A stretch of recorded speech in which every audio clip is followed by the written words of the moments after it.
بات کرنے کی بھی مجھے اجازت نہیں ہے.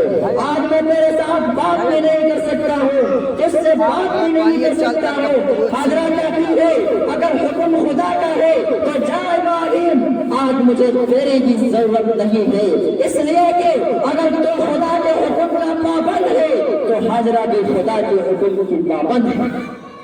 چنانچہ صفا و مروہ کی پہاڑی گئے, پیغمبر اسماعیل سواری پر بیٹھ کر چلے گئے, صفا و مروہ کی پہاڑی گئے. ایک دن گزرا, 2 دن گزرے, 3 دن گزرا, کھانے کی کوئی چیز لگی, کوئی آدمی لگی, کوئی سبزہ لگی, کوئی پرندہ لگی, کوئی گھاس لگی, کوئی چارہ لگی, کوئی ٹھکانہ نہیں, کوئی مکان نہیں. چنانچہ صفا و مروہ کی پہاڑی گئے اور معصوم بچہ اسماعیل ساتھ ہے, باپ بھی نبی ہے, بیٹا بھی نبی ہے, دونوں نبی ہے. چنانچہ جب بچہ اسماعیل پیاس سے تڑپنے لگا تو تڑپتے ہوئے بیٹے کو دیکھ کر حاجرہ سے برداشت نہ ہو سکا. چنانچہ حضرت حاجرہ بچے کو زمین پر رکھتی ہے اور وہاں سے چلتی ہے, ادھر بھی پہاڑی ہے, ادھر بھی پہاڑی ہے, کبھی اس پہاڑی پر, کبھی اس پہاڑی پر, کبھی اوپر, کبھی نیچے, 7 چکر لگائے. عرش والے خدا کو یہ 7 چکر بڑے پسند آئے. امتحان باپ کا بھی ہے, امتحان بیٹے کا بھی ہے, امتحان حاجرہ کا بھی ہے. 7 چکر لگائے, کبھی اوپر کبھی نیچے, لیکن جب بیچ میں آتی تھی تو پہاڑوں کے بیچ میں ہونے کی وجہ سے بچہ نظر نہیں آتا. جب بچہ نظر نہیں آتا تو حضرت حاجرہ وہاں سے ذرا بھاگ کر چلتی ہے, ذرا تیزی کے ساتھ چلتی ہے, ذرا بھاگ کر چلتی ہے.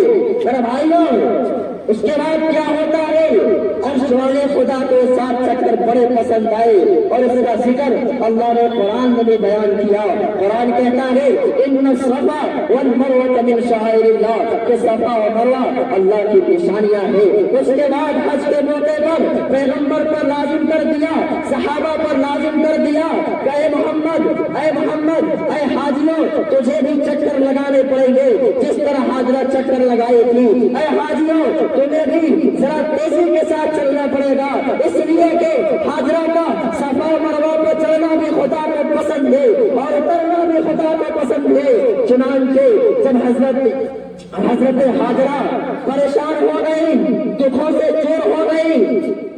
چور ہو گئی تو اللہ کے دروازے پر رونے لگی اور روتی ہوئی بیٹے کے پاس آتی ہے اور سوچتی ہے کہ پانی نہ ملنے کی وجہ سے بیٹا دنیا سے جا چکا ہوگا, پانی نہ ملنے کی وجہ سے بیٹا دنیا سے لوٹ کر جان دے چکا ہوگا. جب حضرت حاجرہ پریشان ہو کر آتی ہے تو کیا دیکھتی ہے کہ بیٹا ایڑیاں رگڑ رہا ہے اور ان ایڑیوں سے آب زمزم کا چشمہ نکل پڑا ہے. آب زمزم کیوں نکلا ہے؟ اگر ایک تالاب کے اندر پانی رکھ دیا جائے, 2 دن گزریں گے, 4 دن گزریں گے, 10 دن گزرے گا تو اس کا رنگ بدل جائے گا, ذائقہ بدل جائے گا, مزہ بدل جائے گا, خوب بدل جائے گی. لیکن آج ہزاروں سال ہو گئے, آب زمزم کا نہ رنگ بدلتا ہے, نہ ذائقہ بدلتا ہے, نہ مزہ بدلتا ہے, نہ بو بدلتی ہے. آب زمزم بدلتا کیوں نہیں ہے؟ اس لیے کہ آب زمزم کے کنویں کو ایک پیغمبر کے پاؤں کی ایڑیاں لگ چکی ہے. اگر پانی کو ایک پیغمبر کے پاؤں کی ایڑیاں لگ جائے تو پانی کا رنگ نہیں بدلتا. میرے بھائیوں, امام غزالی سے پوچھا گیا کہ حج کس چیز کا نام ہے, حج کس چیز کا نام ہے؟ تو امام غزالی نے جواب دیا کہ حج حاجرہ کی اداؤں کا نام ہے, اسماعیل کی وفاؤں کا نام ہے اور ابراہیم کی دعاؤں کا نام ہے. میرے بھائیوں, حج ابراہیم کی وفاؤں کا نام ہے, اسماعیل کی دعاؤں کا نام ہے. چنانچہ یہاں حضرت ابراہیم علیہ السلام کا دوسرا امتحان ختم ہوتا ہے. اس کے بعد تیسرا امتحان بھی ذرا سن لیجیے. اس کے بعد کیا ہوتا ہے, جب حضرت ابراہیم علیہ السلام بیوی اور بچے کو وہاں چھوڑ چکے تو اس کے بعد کیا ہوتا ہے, اللہ پاک نے حضرت ابراہیم علیہ السلام کو واپس بلا لیا. اس کے بعد کیا ہوا, جب حضرت اسماعیل علیہ السلام یعنی ابراہیم علیہ السلام کے بیٹے حضرت اسماعیل علیہ السلام بڑے ہو گئے, چلنے پھرنے لگ گئے, جب بچہ ذرا بڑا ہو جائے چلنے پھرنے لگ جائے تو بہت پیارا لگتا ہے، بڑا معصوم لگتا ہے۔ چنانچہ جب بچہ بڑا ہو جائے چلنے پھرنے لگ جائے اور پھر ایک لوٹا بیٹا ہو، پھر خدا سے رو رو کر مانگا گیا ہو، پھر بڑھاپے کا آخری سہارا بھی ہو، پھر وہ بچہ خدا کا نبی بھی ہو، وہ بچہ خدا کا پیغمبر بھی ہو، وہ بچہ نبوت کا تاجدار بھی ہو، معصوم بچہ ہو، ذرا بڑا ہو گیا چلنے پھرنے لگ گیا تو ایک دن حضرت ابراہیم علیہ السلام کو خواب آیا۔ کیا خواب آیا؟ اس خواب کا ذکر اللہ نے قرآن میں بھی بیان کیا۔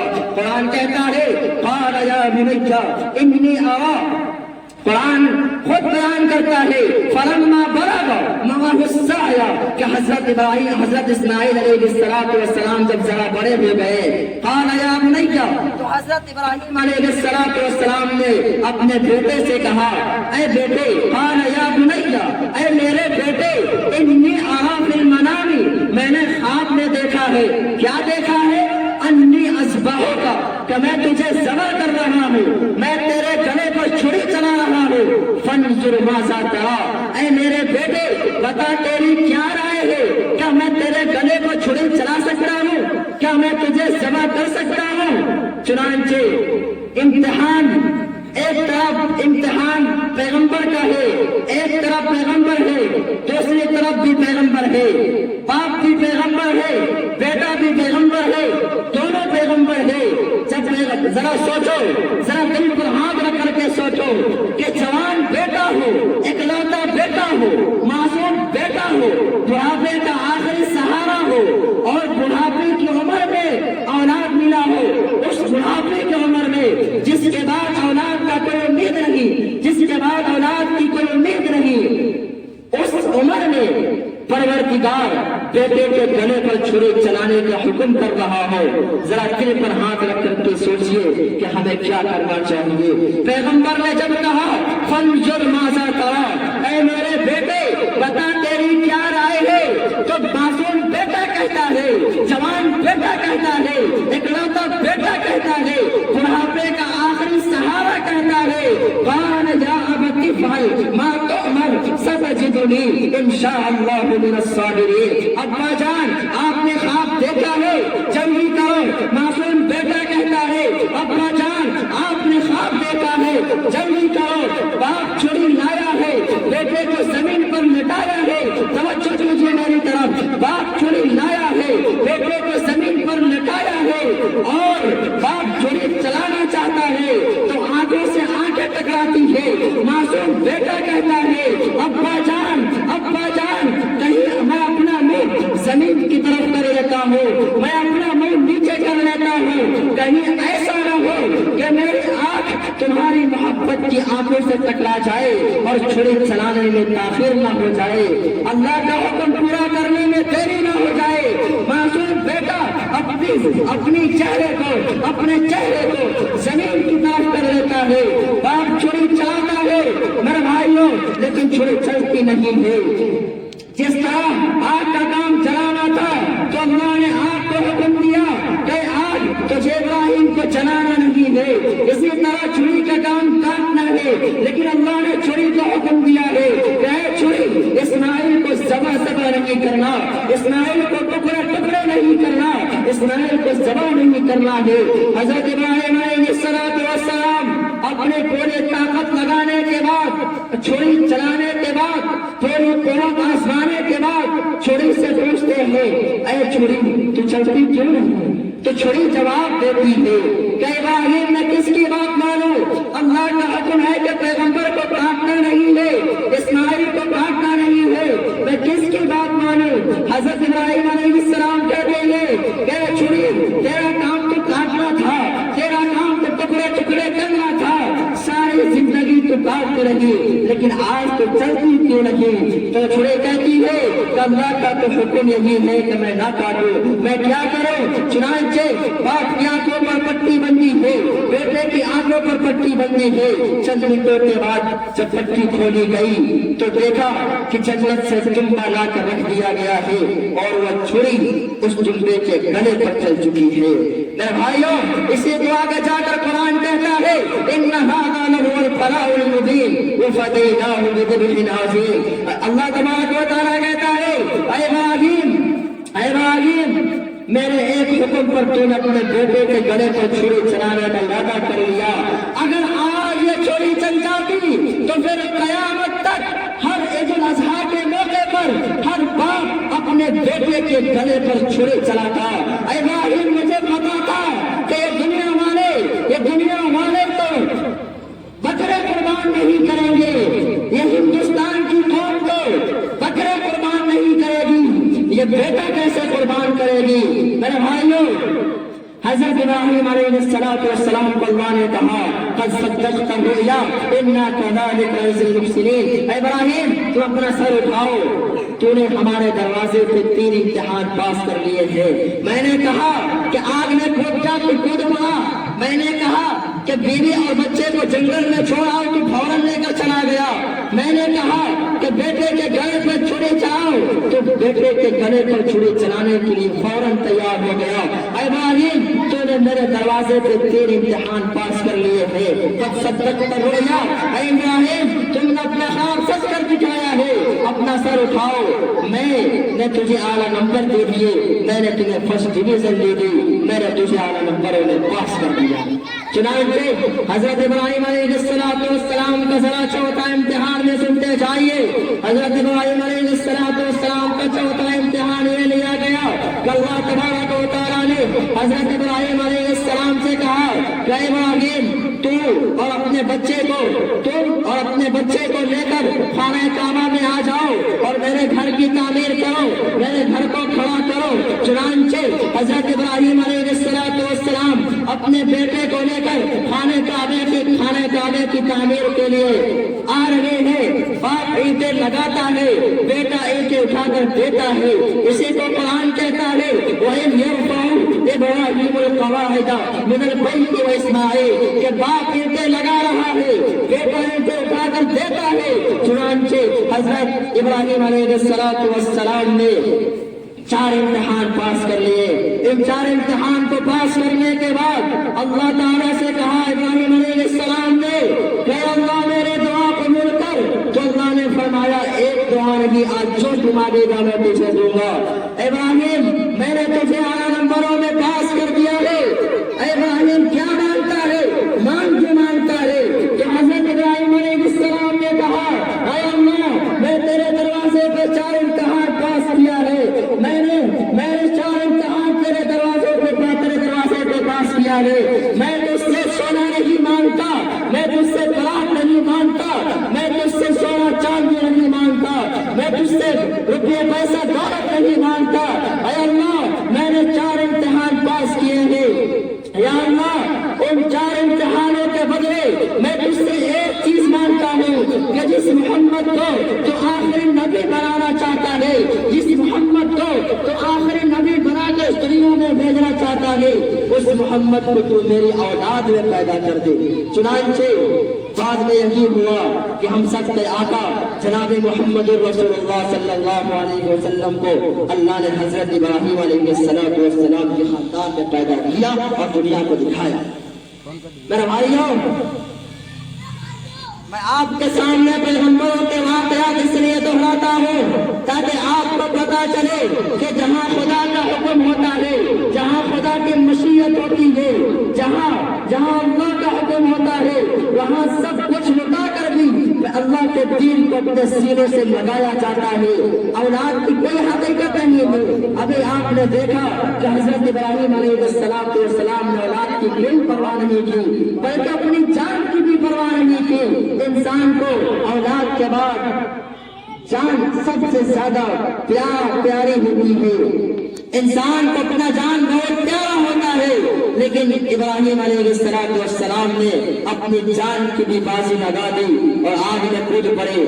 پھر انسان کو مال جان کے بعد اس کے بعد تیسرے نمبر پہ جو سب سے زیادہ عزیز ہوتی ہے، جس سے سب سے زیادہ انسان محبت کرتا ہے، اور یہ پیسہ ہے، وہ دولت ہے۔ لیکن حضرت ابراہیم علیہ السلام نے اپنی دولت کو کعبے کی تعمیر پر لگا دیا۔ میرے بھائیوں، پیغمبر ابراہیم علیہ السلام کا اسوہ طریقہ نے ہمیں اور آپ کو بتا دیا کہ جہاں خدا کا حکم ہوتا ہے، جہاں محمد کے دین کا معاملہ آ جائے، جہاں شریعت کا معاملہ آ جائے، جہاں محمد رسول اللہ کی نماز کا معاملہ آ جائے، تو اس وقت نہ تمہیں جان کا خیال کرنا ہوگا، نہ تمہیں مال کا خیال کرنا ہوگا، نہ تمہیں اولاد کا خیال کرنا ہوگا۔ اور میرے بھائیوں، انبیاء کے مشن پر چلنے والا یہ انسان کامیاب ہوتا ہے جو اپنا سب کچھ لٹا کر بھی پیغمبر کے دین کو سر بلند کرنے کی کوشش کرتا ہے۔ وقت کافی ہو چکا ہے اور بھی بیان ہوں گے اور اس کے بعد دعا ہوگی۔ دعا کرے کہ اللہ تعالیٰ ہم سب پر ابراہیم علیہ السلام کی فرمانی کو زندہ کرنے کی توفیق عطا فرمائے۔ وآخر دعوانا